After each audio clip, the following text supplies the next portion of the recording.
For more of this kind of content, you can subscribe the channel, like the video, and leave the comment.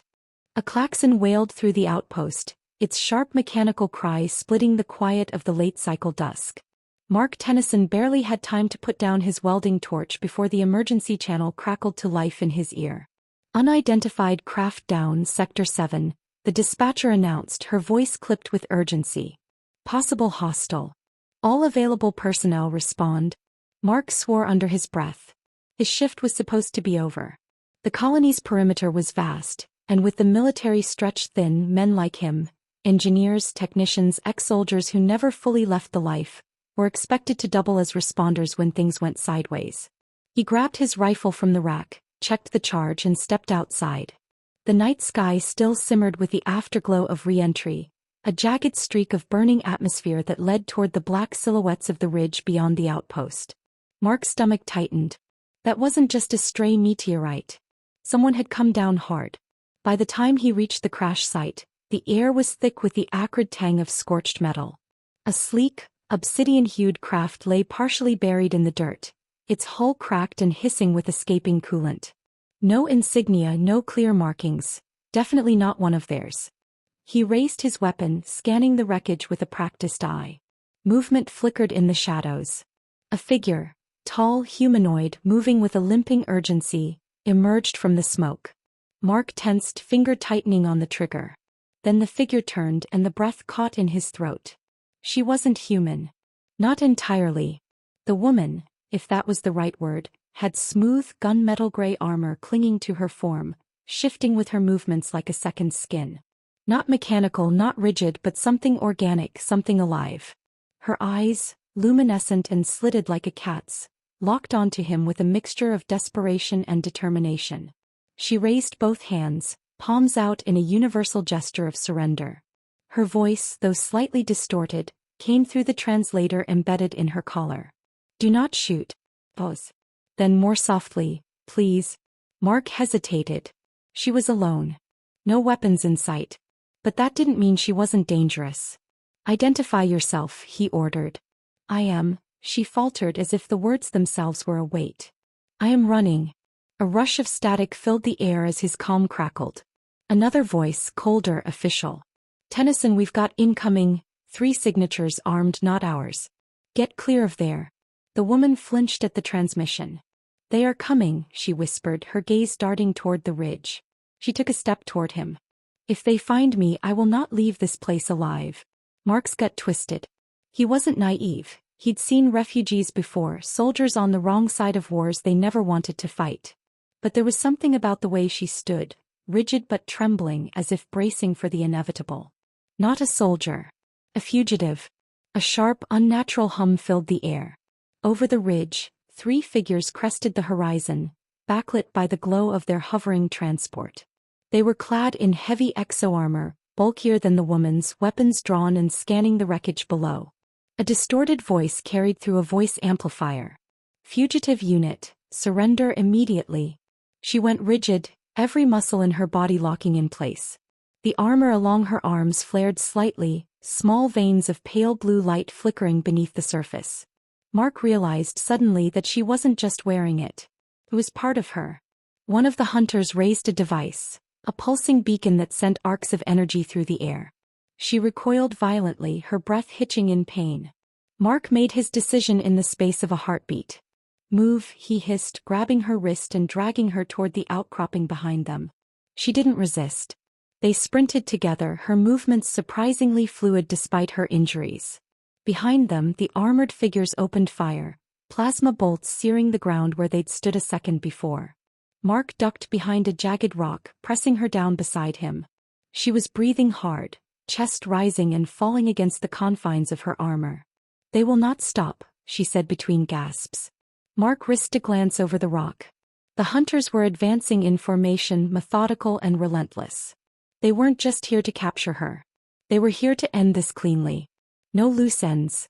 "We need to get that armor off you," he muttered. "They're tracking it." She turned to him, her expression unreadable. "It does not come off." He narrowed his eyes. "Not even if your life depends on it?" For a moment she hesitated. Then, as if steeling herself for something unbearable, She pressed a hand to the base of her throat. A shudder ran through her body, and the armor's glow flickered erratically. If my armor stops us, her voice was quieter now, almost fragile. I will remove it. The words carried a weight he didn't fully understand, but there was no time to question them. The hunters were closing in. Mark met her gaze and nodded. Then let's do it fast. The cave was shallow, barely more than a recess in the rock, but it was enough to keep them hidden for the moment. Mark pressed his back against the stone, pulse hammering in his throat as the muffled footsteps of their pursuers crunched over the ridge above. The woman crouched beside him, her breath measured but tense, her luminous eyes darting to him, then to the mouth of the cave. Outside, the wind carried the low, crackling hum of scanning devices sweeping the terrain. Mark exhaled slowly, then turned to her. If we don't break their tracker, they'll find us. We need to get that armor off. She swallowed, a flicker of uncertainty crossing her face. He could tell she didn't like the idea, whether from fear, pain, or something else entirely, but she nodded. Her fingers trembled as she pressed them to her collarbone, tracing an almost imperceptible seam where the armor met flesh. A faint pulse of energy rippled beneath her skin. The suit's glow flickered again, then dulled. This is not easy, she admitted. Her voice had softened, the clipped formality giving way to something more vulnerable. It is bonded to me. Mark frowned. You mean like grafted? Not just grafted. It is me. She flexed her fingers, and the armor along her forearm seemed to ripple in response. It was grown for me. A second skin made to obey. Mark hadn't expected that. He'd seen cybernetic implants, exocytes that wired into the nervous system, but this was different. If it's part of you, won't removing it damage you? She hesitated, then gave a small nod. Yes. Mark clenched his jaw. There wasn't another option. The hunters were relentless, and if they were using the armor's energy signature to track her, then every second they wasted increased their chances of being found. He exhaled. Tell me what to do. She studied him for a moment, searching his face as if weighing his sincerity. Then with slow, deliberate movements she extended her arm. Start here. Mark hesitated, then pressed his fingers to the sleek surface of the armor just below her wrist. It was warm, not cold metal but something closer to living tissue, smooth yet pliant like hardened muscle. As he applied pressure, the surface quivered, and the faint blue veins of energy pulsed erratically. The woman sucked in a breath, her fingers curling slightly. Does it hurt? He asked. She nodded but said nothing. He worked carefully, finding the subtle seams where the armor seemed to yield, peeling it back inch by inch. The process was agonizingly slow. As the plating lifted away, thin filaments of bioorganic wiring stretched between the armor and her skin before snapping like overstressed tendons. Each one sent a small shudder through her body. Mark tried to focus, but he couldn't ignore the fact that beneath the armor her skin was human. Not entirely, there was a faint, pearlescent sheen to it, a softness that seemed too smooth, too flawless, but human enough. She exhaled sharply as another segment came loose. I was not born this way, she murmured. Mark paused. Then how? They made me. She turned her head slightly, her expression unreadable. Designed. Engineered. Not to be a person but a weapon. Something cold settled in Mark's gut. Who's they? My creators. My kind. She hesitated. They are not like me. Mark frowned, processing that. You mean they don't have the armor? No. They wear armor. I am armor. He swallowed. I was made to be stronger, faster. To endure. To obey. Her voice lowered. But I would not. It clicked into place. She wasn't just a rogue soldier or a fugitive from some internal war. She was an experiment. A prototype. Something made for a purpose she refused to fulfill. And now her own kind, or whoever controlled her, wanted her back. Or dead. Mark exhaled. So that's why they're after you. They do not want me free. A bitter smile ghosted across her lips. They do not want me thinking. Something in the way she said it made Mark's chest tighten. He knew what it was to be used. He'd seen it before. Soldiers thrown into wars they didn't believe in, men and women ground down to their bones by the will of those above them. But this was worse. Another piece of armor peeled away from her upper arm, revealing more of the pale, unmarred skin beneath. She was trembling now, sweat beading along her temple. Mark could tell the process was taking a toll. "We can stop," he offered. "Find another way." "No," she shook her head, breath uneven. "If my armor stops us, I will remove it." Her own words thrown back at him with quiet resolve. He nodded and continued. Minutes passed in silence, broken only by her soft, measured breathing. More of the armor fell away, leaving only a few stubborn sections along her shoulders and torso. She shivered in the cold night air, arms instinctively wrapping around herself. Mark pulled off his jacket and draped it over her. She blinked in surprise, then offered a small, grateful nod. Outside, the wind shifted.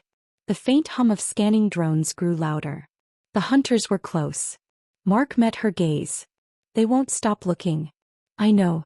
Then we need to move." She exhaled, steadying herself. Yes. She was no longer the woman he had first seen standing in the wreckage. No longer encased in sleek, unyielding armor. No longer the living weapon her creators had made her to be. She was something else now. Something more. And as she stood beside him, vulnerable but unbroken, Mark had the sudden, unshakable feeling that she had never truly been a weapon at all. Only a prisoner waiting to be free. The night stretched wide and empty before them, but Mark knew better than to trust the silence. Their pursuers were methodical, relentless, and wouldn't stop until they had what they came for. The woman, now stripped of her living armor, wrapped in his too large jacket, stood beside him, her breathing steady despite the exhaustion weighing on her frame. Without the biosuit clinging to her form, she looked almost human. Almost. He gestured toward the ravine ahead. "If we can get past that ridge, there's an old supply route leading to the outer settlements. We find a transport, we disappear." She nodded, but something in her posture told him she wasn't convinced. Not that they could escape, she likely already knew their odds were slim, but that running would ever be enough. Mark pushed the thought aside and took point, leading her along the uneven terrain. The rocky outcroppings gave them cover, but they were also treacherous, every loose stone a potential noise that could give away their position. The air was thick with tension, the weight of unseen eyes pressing against them. He forced himself to move carefully, deliberately, every step calculated. She followed in kind, eerily silent despite her weakened state. Then came the sound he had been dreading. A low, rhythmic whirring growing steadily louder. Drones. Mark grabbed her wrist and pulled her down behind a cluster of jagged boulders just as the first mechanical scout swept overhead, its glowing sensors slicing through the dark. The machine paused, hovering, scanning. Mark's grip tightened around the pistol at his hip. He had no illusions about taking it down. It wasn't a matter of firepower but the fact that the moment he fired, the real hunt would begin. The woman beside him tensed, her eyes locked onto the drone with a sharp intensity. Mark could see it now, the raw, tempered control in her gaze. Even without the armor, she was still something engineered for precision, for survival. But she was also something else. She had chosen to flee, to fight against her own programming. That had to count for something. The drone let out a soft chime and pivoted, scanning the ridge ahead before continuing on its way. They didn't move until the sound faded into the distance. Mark exhaled. "They know we're close." She glanced at him. "Then we make sure they do not find us." They moved faster now, urgency overtaking caution. The ravine loomed ahead, its depths shrouded in shadow. A risky descent but necessary. Mark started down first, carefully lowering himself onto the narrow ledges, testing their stability before putting his full weight on them. The woman followed, her movements graceful despite her obvious fatigue. They were halfway down when the air behind them cracked with energy. Mark barely had time to turn before the blast struck the rock above, sending debris cascading down the cliffside. He cursed, throwing himself against the stone as another shot seared past, close enough that he could feel the heat against his cheek. Above them, the hunters had arrived. 3 figures stood silhouetted against the ridge, their bulky armor glowing with internal power. The leader stepped forward, visor gleaming. "Fugitive unit." The voice was synthetic, distorted. "You will not escape." Mark raised his pistol, knowing it was a useless gesture. These men were armored, enhanced, and had every tactical advantage. But he wasn't about to roll over and die. The woman beside him, however, didn't move. Not to run, not to fight. She just stood there watching the hunters as if seeing something beyond their weapons, beyond their mission. Then softly she spoke. "I was like you." The words weren't defiant. They weren't desperate. They were simply the truth. The leader tilted his head slightly as if considering her statement. You were better than us, he corrected. Stronger. Faster. Designed to be perfect. She exhaled, a sound that might have been bitter amusement. Then why am I the one who broke? Mark saw it just for a second, the smallest hesitation in the lead hunter's stance. The others remained rigid, weapons trained, but something about the exchange had shifted the air between them. Then the leader raised his weapon. Perfection does not disobey. Mark acted on instinct. He grabbed the woman's arm and yanked her sideways just as the shot exploded against the rock where she had been standing. They tumbled the rest of the way down the ravine, hitting the ground hard. Pain shot through Mark's shoulder, but he ignored it, scrambling up as their attackers repositioned above. They wouldn't get a second chance. The woman pulled herself to her feet, eyes darting to the far end of the ravine. A narrow gap between the cliffs, just large enough to squeeze through. A way out. Mark grabbed her hand. Go. She didn't argue. They ran. Plasma fire rained down behind them, scorching the stone, the scent of burning minerals thick in the air. Mark could feel the heat on his back, the force of each impact rattling his bones, but he didn't stop. He focused only on the escape, on the breathless momentum pulling them forward. The gap was closer now, only meters away. A force slammed into Mark's side, sending him sprawling. The impact tore the breath from his lungs. He hit the ground hard, rolling onto his back, and found himself staring up at one of the hunters. The armored figure loomed over him, weapon primed. Before the shot could land, a blur of motion struck the hunter from the side. The woman. She moved with deadly precision, her body a flash of motion, striking at the joints where the armor was weakest. Even without her biosuit, she was fast, faster than they had anticipated. The hunter staggered, but only for a moment. He struck back and she barely managed to avoid the blow, rolling with the momentum. Mark didn't hesitate. He grabbed the closest rock he could find and drove it into the weak point in the hunter's knee joint. The impact was enough to unbalance the enemy, sending him toppling. No time to celebrate. They ran again. They reached the gap just as another shot rang out. Mark turned in time to see the leader lowering his weapon, the glow from his rifle dimming. But the shot hadn't been meant to kill. It had struck the rock above them, triggering a cascade of falling debris. The woman grabbed his arm and pulled him through just as the entrance collapsed behind them, sealing off the passage. For a long moment there was only silence. Then finally Mark let out a breath, his pulse still hammering in his ears. They'll find another way through, he said. Yes, she agreed. He looked at her, taking in the bruises, the exhaustion in her face, and the quiet, unwavering resolve in her gaze. She had given up everything, her armor, her identity, the certainty of what she had been made to be, and still she was standing. What now? He asked.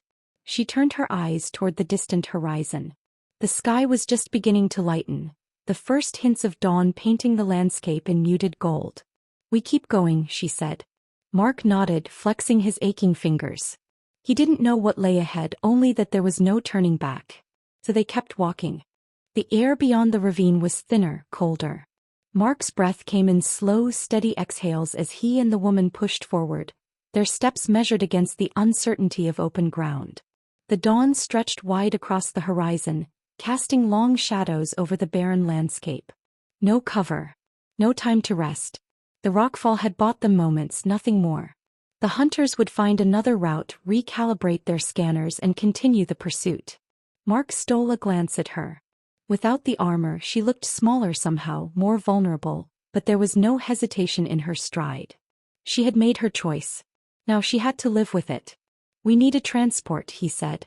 His voice was low, just above a whisper. There's a supply outpost about 15 clicks west. It won't be much, but... They will anticipate that, she interrupted. He frowned. She wasn't wrong. If the hunters expected them to move toward civilization, then the outpost would already be compromised, patrolled, or worse, rigged as a trap. Still, it wasn't like they had a dozen options. Then what do you suggest? She was silent for a moment, her gaze scanning the horizon. Finally, she said, there is another way. Mark narrowed his eyes. And that would be... Instead of answering, she veered slightly left, toward a jagged stretch of land that sloped downward into a basin of scorched earth. It didn't look like much, just remnants of some long-forgotten battle, shattered debris half buried in the dust.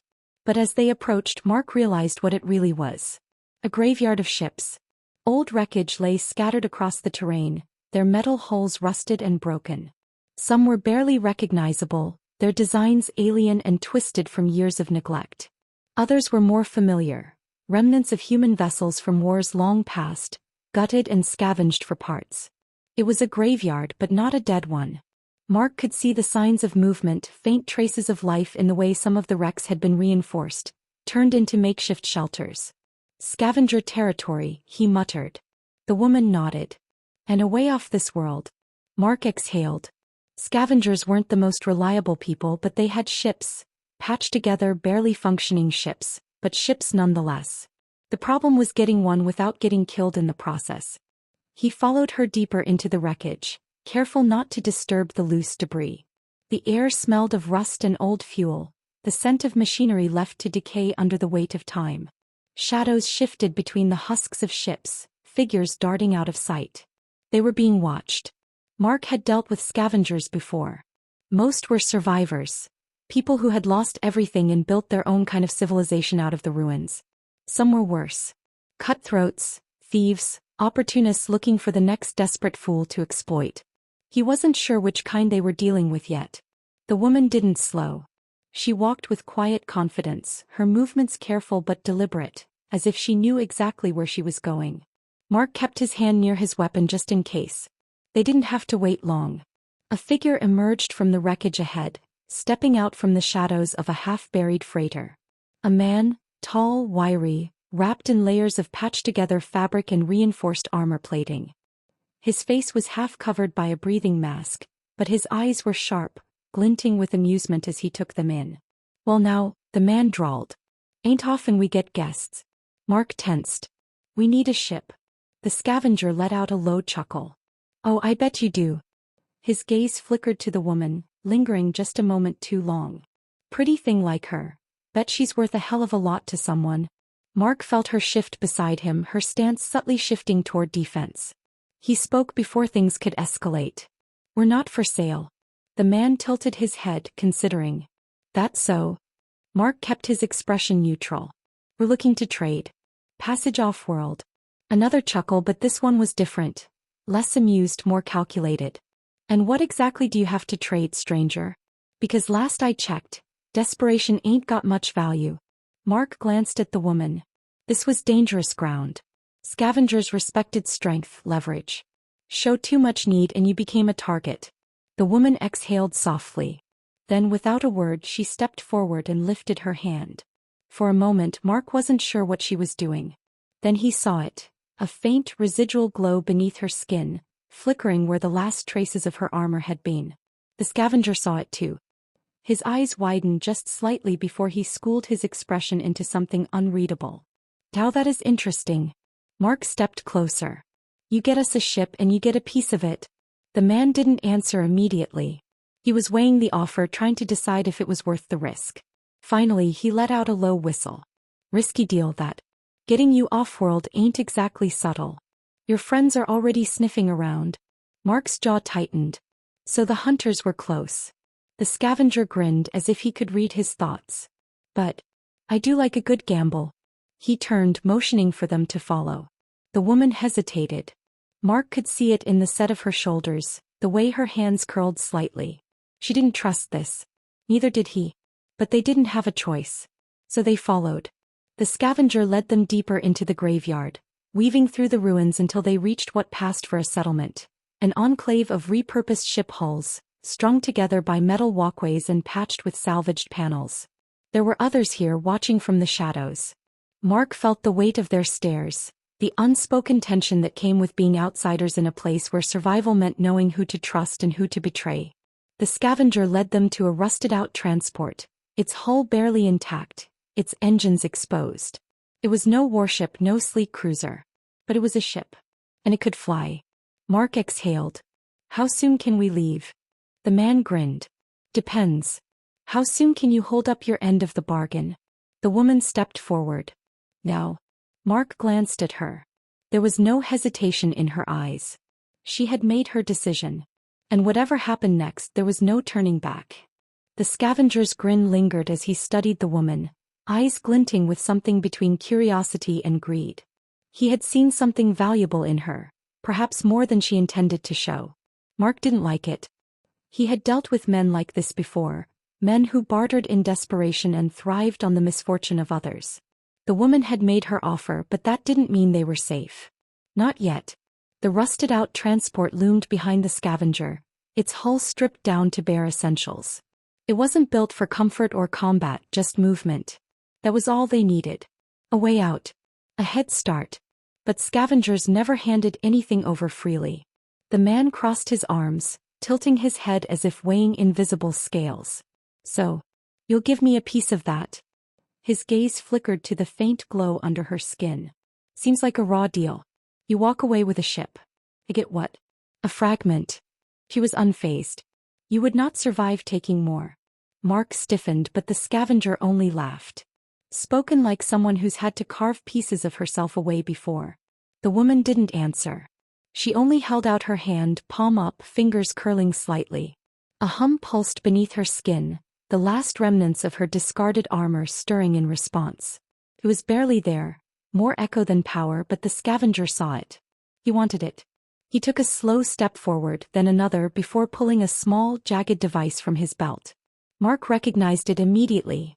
A makeshift extractor, crude but effective. The kind used to strip tech from bodies, often while they were still breathing. Mark's instincts screamed at him to intervene. To pull her back. To stop this. But she didn't flinch. She merely held his gaze, waiting. The scavenger pressed the device against her wrist.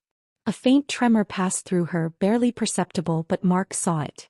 The way her jaw tightened. The way her breath hitched for just a fraction of a second. The device glowed, pulsing as it siphoned something from beneath her skin. Not much. Not enough to cripple her. Just a sliver. Paused. Then as quickly as it had begun, it was over. The scavenger stepped back, holding the device up to the dim light, watching the way the stolen energy flickered inside it. His grin widened. Now that is something special. Mark clenched his fists. You got what you wanted. Now give us the ship. The scavenger tucked the device away. Relax, friend. I'm a man of my word. He turned, rapping his knuckles against the side of the transport. She's fueled and ready to fly. Might be a rough ride, but you look like the kind of folks who don't mind a little turbulence. Mark didn't hesitate. He moved toward the ship, motioning for the woman to follow. But as she stepped forward, the scavenger's voice stopped her. You could stay, you know. Mark turned, pulse spiking. The scavenger was watching her, his grin now something quieter, more calculated. You've already given up part of yourself. What's a little more? The woman met his gaze, and for a moment the air between them felt razor thin. Mark saw something flicker across her face, something unreadable. Then without a word she turned and stepped past him up the transport's ramp. The scavenger chuckled. Didn't think so. Mark followed, hitting the control panel to seal the hatch behind them. The moment it locked, he turned to her. Are you? I am fine. He studied her. She looked steady, composed. But he knew better than to take her at face value. The ship's interior was cramped, barely more than a cockpit and a narrow corridor leading to the engine room. It smelled of old fuel and recycled air. Mark took the pilot's seat, scanning the controls. The interface was outdated but functional. He began the pre-flight checks, fingers moving over switches and buttons, half on autopilot. The woman stood behind him, silent. As the engines rumbled to life, Mark glanced over his shoulder. You didn't have to give him anything. Yes, I did. There was no hesitation in her voice. No regret. Mark exhaled, turning his focus back to the controls. He didn't understand her, not completely. Maybe he never would. But she had made her choice. And now they were in this together. The ship shuddered as it lifted off, dust swirling beneath them. The scavenger and his people watched from below, their figures growing smaller as the transport climbed higher, breaking free of the wreckage, the graveyard, the planet itself. As they breached the atmosphere, Mark finally allowed himself to breathe. For now they were free. But he knew it wouldn't last. The ship trembled as it breached the last edges of the planet's gravity, shaking like a beast reluctant to let go of its prey. Mark kept his hands steady on the controls, coaxing the battered vessel into the calm embrace of open space. The stars stretched out before them, cold and distant, and for the first time in hours, maybe longer, there was silence. The woman stood behind him, watching the void beyond the viewport. She hadn't spoken since they left the scavengers' camp, and though she had claimed she was fine, Mark wasn't convinced. He had seen the way her body tensed when the extractor had touched her skin. The way her breath had caught just for a fraction of a second. She had lost something back there. He just didn't know how much. The ship's console flickered, warning lights flashing inconsistently. Mark muttered a curse under his breath and smacked the side of the panel. The screen steadied, but the readings were bad. "We've got fuel, but the thrusters are operating at 60% efficiency," he said, more to himself than her. "Could be a clog in the intake. We are being tracked." Mark's head snapped up. "What?" She was still staring at the stars, her voice calm but absolute. "A beacon. It was placed on the ship before we left." His pulse spiked. "You're sure?" She turned her gaze to him, and in that moment he knew she was. Mark swore again, hands moving rapidly across the console, scanning for the signal. The ship's outdated systems made it difficult, but after a moment he saw it. A faint but unmistakable pulse buried beneath the ship's standard readouts. A tracker hidden well enough that an ordinary scan wouldn't have caught it. His jaw tightened. The scavenger. Of course. The man had smiled too much, had been too quick to let them go. He never intended to let them escape. He had taken his payment, and then he had marked them, leaving them like fresh blood in the water for whatever hunters were still circling. Mark turned in his seat. "We need to find it and shut it down." Too late. She was already moving, heading toward the narrow corridor that led to the ship's underbelly. Mark pushed himself up, following her. The ship was small, barely a few rooms stitched together, and it didn't take long to reach the maintenance hatch. She knelt beside it, pressing her palm against the metal. For a moment nothing happened. Then slowly the faint glow beneath her skin pulsed again, resonating with something deeper within the ship. The air felt heavier, charged. She exhaled sharply. "They are close." Mark clenched his fists. If she could sense them, it meant they were already within range. Maybe minutes away. The scavenger hadn't just planted a beacon. He had handed them over on a silver platter. He grabbed a nearby toolkit and yanked open the panel. Wires and circuits spilled out in a tangled mess, and deep within he saw it. A small metallic device pulsing with each signal it sent. He didn't hesitate. He ripped it free, the metal burning hot in his fingers, and slammed it against the floor. The pulse stopped. But it wouldn't matter. "They already have our trajectory," she said quietly. Mark ran a hand through his hair, forcing himself to think. "We can't outrun them in this scrap heap." "No. We can't fight them either." "No." He exhaled.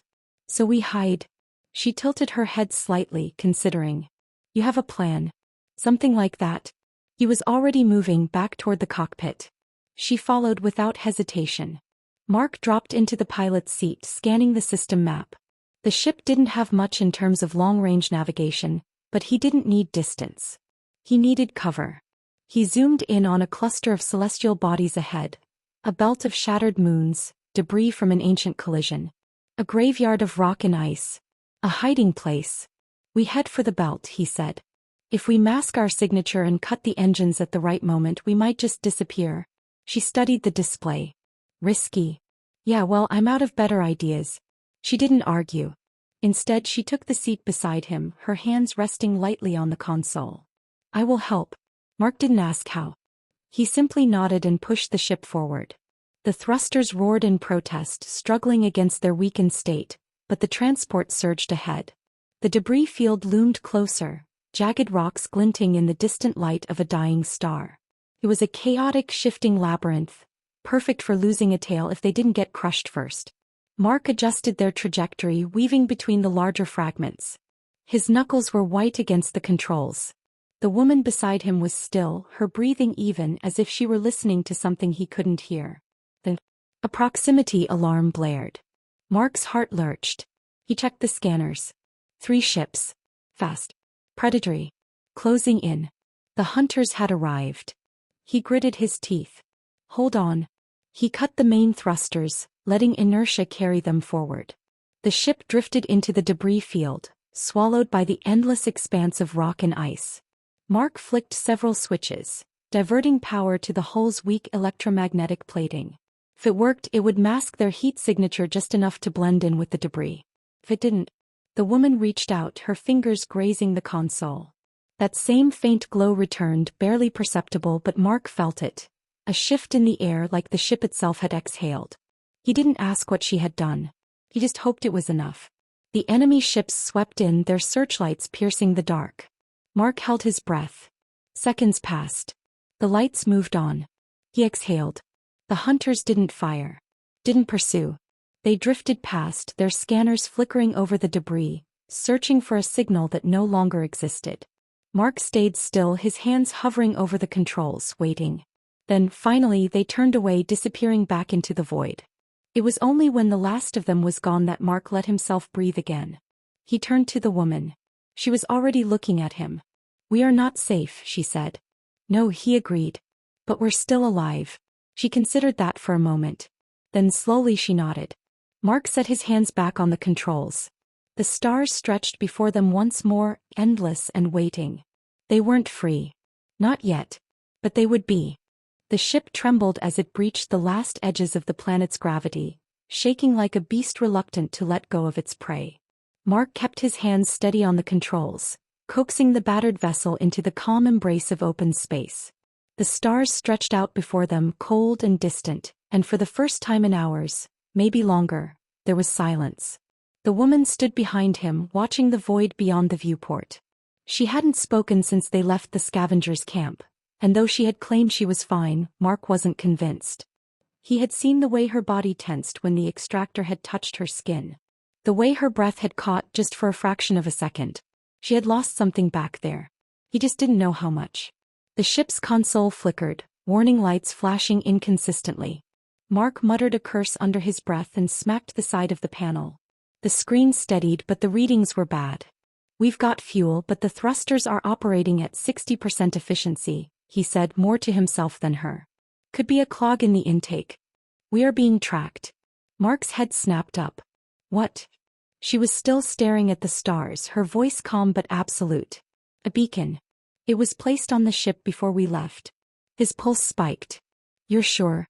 She turned her gaze to him, and in that moment he knew she was. Mark swore again, hands moving rapidly across the console, scanning for the signal. The ship's outdated systems made it difficult, but after a moment he saw it, a faint but unmistakable pulse buried beneath the ship's standard readouts. A tracker hidden well enough that an ordinary scan wouldn't have caught it. His jaw tightened. The scavenger. Of course. The man had smiled too much, had been too quick to let them go. He never intended to let them escape. He had taken his payment, and then he had marked them, leaving them like fresh blood in the water for whatever hunters were still circling. Mark turned in his seat. "We need to find it and shut it down." Too late. She was already moving, heading toward the narrow corridor that led to the ship's underbelly. Mark pushed himself up, following her. The ship was small, barely a few rooms stitched together, and it didn't take long to reach the maintenance hatch. She knelt beside it, pressing her palm against the metal. For a moment nothing happened. Then, slowly, the faint glow beneath her skin pulsed again, resonating with something deeper within the ship. The air felt heavier, charged. She exhaled sharply. "They are close." Mark clenched his fists. If she could sense them, it meant they were already within range. Maybe minutes away. The scavenger hadn't just planted a beacon. He had handed them over on a silver platter. He grabbed a nearby toolkit and yanked open the panel. Wires and circuits spilled out in a tangled mess, and deep within he saw it. A small metallic device pulsing with each signal it sent. He didn't hesitate. He ripped it free, the metal burning hot in his fingers, and slammed it against the floor. The pulse stopped. But it wouldn't matter. "They already have our trajectory," she said quietly. Mark ran a hand through his hair, forcing himself to think. "We can't outrun them in this scrap heap." "No. We can't fight them either." "No." He exhaled. "So we hide." She tilted her head slightly, considering. "You have a plan." "Something like that." He was already moving back toward the cockpit. She followed without hesitation. Mark dropped into the pilot's seat, scanning the system map. The ship didn't have much in terms of long-range navigation, but he didn't need distance. He needed cover.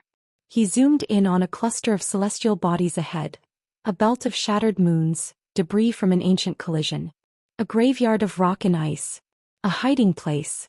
We head for the belt, he said. If we mask our signature and cut the engines at the right moment, we might just disappear. She studied the display. Risky. Yeah, well, I'm out of better ideas. She didn't argue. Instead, she took the seat beside him, her hands resting lightly on the console. I will help. Mark didn't ask how.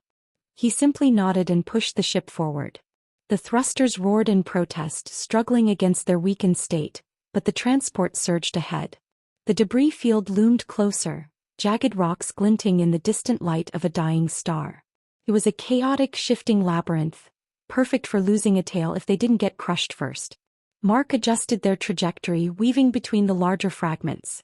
His knuckles were white against the controls. The woman beside him was still, her breathing even, as if she were listening to something he couldn't hear. Then, a proximity alarm blared. Mark's heart lurched. He checked the scanners. 3 ships. Fast. Predatory. Closing in. The hunters had arrived. He gritted his teeth. Hold on. He cut the main thrusters, letting inertia carry them forward. The ship drifted into the debris field, swallowed by the endless expanse of rock and ice. Mark flicked several switches, diverting power to the hull's weak electromagnetic plating. If it worked, it would mask their heat signature just enough to blend in with the debris. If it didn't, the woman reached out, her fingers grazing the console. That same faint glow returned, barely perceptible, but Mark felt it. A shift in the air, like the ship itself had exhaled. He didn't ask what she had done. He just hoped it was enough. The enemy ships swept in, their searchlights piercing the dark. Mark held his breath. Seconds passed. The lights moved on. He exhaled. The hunters didn't fire. Didn't pursue. They drifted past, their scanners flickering over the debris, searching for a signal that no longer existed. Mark stayed still, his hands hovering over the controls, waiting. Then, finally, they turned away, disappearing back into the void. It was only when the last of them was gone that Mark let himself breathe again. He turned to the woman. She was already looking at him. We are not safe, she said. No, he agreed. But we're still alive. She considered that for a moment. Then slowly she nodded. Mark set his hands back on the controls. The stars stretched before them once more, endless and waiting. They weren't free. Not yet. But they would be. The silence in the cockpit stretched, thin as a wire. Mark didn't trust it. His grip tightened on the controls, waiting for something. Another proximity alarm, a flash of light from the void, anything to shatter the illusion of safety. But nothing came. The hunters were gone. For now. The woman beside him sat motionless, her gaze fixed beyond the viewport. She had been still before, but this was different. She was listening again to something Mark couldn't hear, something just beyond his understanding. Finally he spoke. They'll come back. Yes. They always do. She didn't answer, but she didn't have to. Mark let out a slow breath and turned his attention back to the ship's systems. The transport had held together through the chase, but barely. The engine was running hot, the fuel reserves were low, and the hull was still radiating the aftereffects of whatever trick she had pulled to mask them. They couldn't stay in the debris field forever. Eventually they'd have to move. He glanced at her. How much did they take from you? Her fingers twitched against the armrest. Not enough to stop me. That's not what I asked. Her head turned slightly, just enough to meet his eyes. There was no anger there, no defensiveness, just that same unreadable quiet. A fraction, she admitted. But a fraction of something vast is still a wound. Mark frowned. Will it heal? She exhaled, a slow and deliberate thing. Yes. But not before they find us again. The truth settled between them, heavy and unshakable. Mark rubbed a hand over his face. Then we need somewhere to go. There is nowhere safe. There has to be. Pause. Then she shifted, pressing a hand lightly against the console. The glow returned beneath her skin, flickering in a pattern Mark didn't recognize. The ship's star map flickered in response, pulling up coordinates Mark hadn't entered. A system half forgotten on the edges of the galaxy, its designation buried under decades of dust and silence. He stared at it. What's there? A chance, she said. He studied her face, looking for any hint of deception, but there was none. Only certainty. Mark sighed. All right. Let's see if your chance is worth dying for. Without another word, he adjusted the course and pushed the ship forward, cutting through the graveyard of broken moons, leaving the hunters behind. For now. The ship lurched forward, its engines barely holding together, struggling against the strain of the long journey. Mark's hands gripped the controls with a focus that bordered on desperation, his eyes never leaving the star map that blinked in front of him. The coordinates were now set, and the route ahead was mapped in sharp, cold clarity. A small system nearly forgotten at the edge of known space. It could be a dead end, a place where nothing remained but ancient wreckage and empty space. Or it could be the chance they both needed. The woman sat beside him, her presence quiet but constant. She hadn't said a word since they left the debris field behind. Her eyes remained fixed on the far reaches of the viewport, as though searching for something in the vast blackness. Mark knew better than to press her. She would speak when she was ready. Or not. As the hours dragged on, the silence between them became more pronounced, the only sounds in the cockpit the hum of the failing engine and the faint rhythmic beat of Mark's pulse in his ears. He could feel the weight of her thoughts, but it wasn't until the soft glow beneath her skin flickered in response to the ship's engines that he realized she was still listening. Still sensing. He stole a glance at her. "What do you hear?" She didn't look at him, her gaze still fixed outward, but there was a slight tightening around her jaw, a subtle tension in her posture. "Voices," she said, her voice barely more than a whisper. Mark frowned. "Voices?" She nodded, though her eyes remained distant. "Old voices. Faint. They whisper on the edges of the stars, waiting." Mark's pulse quickened, but he kept his voice level. "What do they want?" She turned to him then, the intensity of her gaze sharp enough to cut through the stale air between them. "They want what we all want," she said softly. "Survival." Mark's stomach tightened. He had never been one for the mystical or the superstitious, but there was something in her tone, something unsettling, that made him wonder if he had misjudged the gravity of their situation. The galaxy had its dark corners, places where the rules of space and time seemed to warp, and the fact that the woman knew something about these places wasn't exactly reassuring. He didn't ask her to elaborate. Instead, he focused on the task at hand. They were still hours away from the system's outer rim, and there was no telling what they would find when they arrived. He could feel the ship's systems groaning under the stress, each moment dragging them closer to the inevitable breakdown. The engines had been failing for some time now, and if they didn't make it to a port soon, they would be stranded in the cold expanse. "We'll make it," he said, more to himself than to her. She didn't respond. The stars outside the viewport blurred as they passed, distant points of light that offered no comfort, no sign of civilization. The woman's presence beside him was as steady as ever, but Mark couldn't shake the feeling that something was off. He had known survival on the fringes before, but this was different. This felt like a countdown. Like something was about to catch up with them no matter how fast they ran. Suddenly, the console in front of him beeped, breaking the silence. Mark's heart leapt into his throat as he immediately checked the system's diagnostics. A blip. A signal. He frowned, adjusting the controls to get a better reading. It wasn't much, just a faint ping too weak to be a threat. But it was still a signal, and it was coming from somewhere in the system they were approaching. He looked at the woman. "We're not alone." She didn't seem surprised.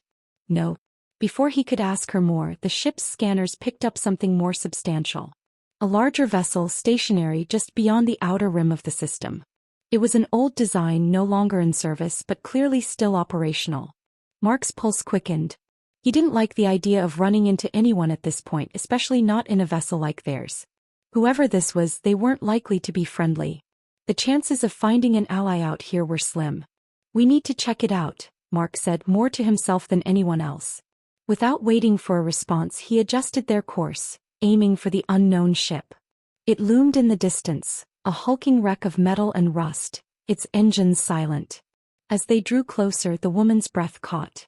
"You feel it too, don't you?" Mark asked. She nodded. The air in the cockpit grew thicker, like a weight settling on their shoulders. The sense of impending danger had sharpened, and Mark knew they were walking into something they couldn't yet understand.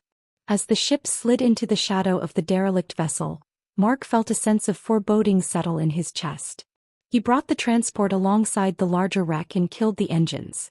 They floated, suspended in the silence of space as though waiting for the ghost of the ship to speak. The woman's eyes were closed now, her face drawn with concentration.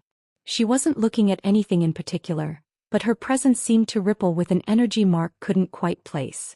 "What's on the ship?" he asked, his voice low. "A memory," she said. "A memory?" She nodded, her eyes still closed. "Not just a memory. A message. A warning." Mark felt a chill run down his spine. Whatever was aboard that ship, it wasn't just a derelict hulk. It was a relic. A forgotten thing left to die among the stars. And now it was calling to them. He shook his head, trying to focus. He couldn't afford to get lost in these superstitions. But the woman's words lingered in his mind. A message. A warning. With a deep breath, he unbuckled his seatbelt and stood. "We're boarding." He didn't wait for her response, but he felt her presence behind him as he headed for the airlock. The ship's hull groaned as the seal disengaged, and the vacuum of space rushed in for a brief, terrifying moment before the airlock door slammed shut behind them. Together they stepped out into the unknown.